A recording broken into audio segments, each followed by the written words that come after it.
kulanti wacan dhageystayaal kuna soo dhawaada warbaahinteena Minsom iyo barnaamijka toddobaadka Soomaalida oo ay noo soo diyaarisay Khadra Guray anigoo ah Maxamed Muusana aan la socodsiin doono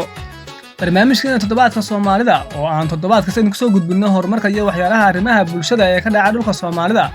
toddobaadkana waxaan uga hadli doonaa taariikhda dekedda magaalada Boosaaso ee xarunta ganacsiga Puntland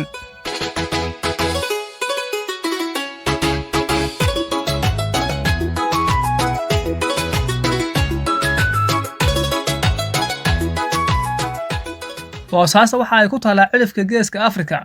dekedda dabiiciga ahi waxa ay ahayd qarniyo hore goob ay ku nastaan doomaha safarka ah iyo xaruntii ganacsiga fooxa ee qadiimiga iskuna xiri jirtay badda Mediterranean-ka iyo India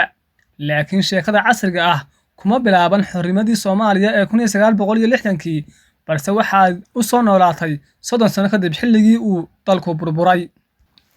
markii qarankii Soomaaliyeed uu burburay 1991kii waxa la burburiyay dhaqaalihii qaranka iyo dhammaanba dekedihii waaweynaa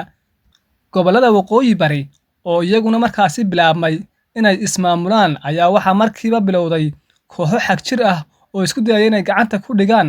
ilihii dhaqaale ee markaasi Soomaalidu u furnaa oo ay ka mid ahaayeen dekedda Boosaaso balse kadib dagaalo ay dad badan ku dhinteen maamulkii waqooyi bari ee deegaankaasi ka jiray waqtigaasi ayaa gacantooda ku soo celiyay sanadkii 1998 ayaana lagu dhawaaqay maamul goboleedka Puntland kadib 8 sano oo uu halkaasi ka jiray ismaamul ay waxgaradka iyo dadka deegaanku horkacayeen laga soo bilaabo 1999 waxa Boosaaso noqotay isha kaliya ee dhaqaale ee Soomaaliya u furnayd xilligaasi oo ay xidhnaayeen dekedihii waaweynaa ee Berbera iyo Muqdisho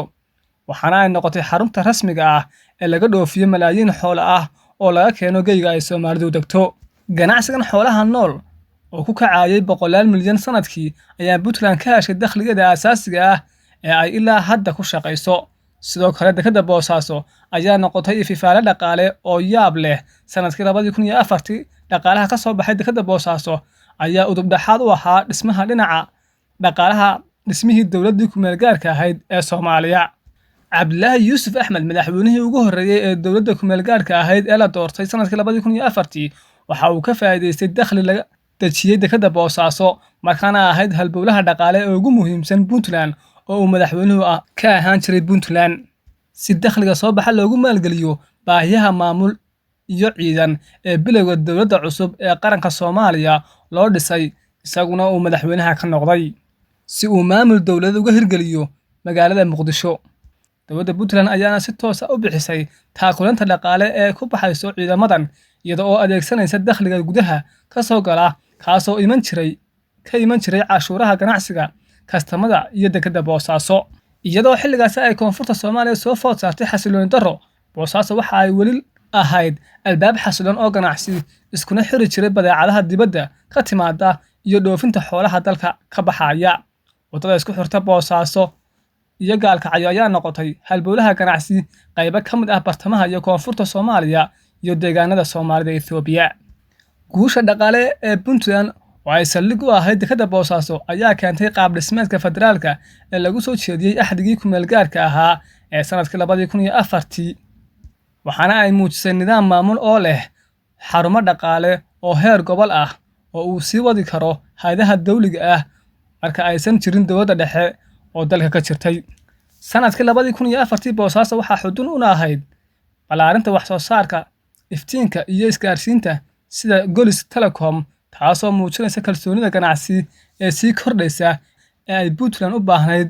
isbeddelka dhabta ah waxa uu bilaabmay sanadkii 2017kii Puntland waxa ay heshiis muran badan dhaliyay la gashay oo 30 sano ah shirkadda DP World ee dekedaha waaweyn ee Imaaraadka si loo casriyeeyo loona maareeyo dekedda Boosaaso shirkadda DP World oo tartan dekedaha geeska Afrika kula jirta Turkiga iyo Qatar ayaa dekedda Boosaaso waxa ay u ahayd goob istiraatiiji ah waxaana ay Puntland u ballan qaaday maalgashi ballaaran shaqo abuur iyo fursado ku saabsan xoolo dhoofinta mashruuca oo ay ku baxaysay 336 milyan oo dollar ayaa ujeedadiisu ay ahayd in laga ballaariyo dekedda Boosaaso si ay uga soo xaroodaan maraakiibta waaweyn iyo soo bandhigista saadka casriga ah shirkaddu waxa kale oo ay ballan qaaday in dekedda Boosaaso laga dhigo marin ganacsi oo caalami ah. Dekeddu waxa ay ka qayb qaadataa kobaca dhaqaalaha gobolka, waxaana ka shaqeeya dad aad u badan oo qabta shaqooyin kala duwan oo ay ka mid yihiin wakiilada kastamka, xamaalka, ilaa iyo kuwa xamuulka qaada kana soo qaada gobollada dalka iyo ganacsiga Itoobiya. Taariikhda dekedda Boosaaso waa taariikh muujinaysa ganacsi qayb ka qaatay dhisidda dowladnimo. Waa deked dhistay xilli ay jirtay maqnaanshaha dowlad rasmi ah. Waxa kale oo ayna tusaysaa in ganacsiga lagu dhisi karo dowlad dhab ah. Inkastoo Soomaaliya si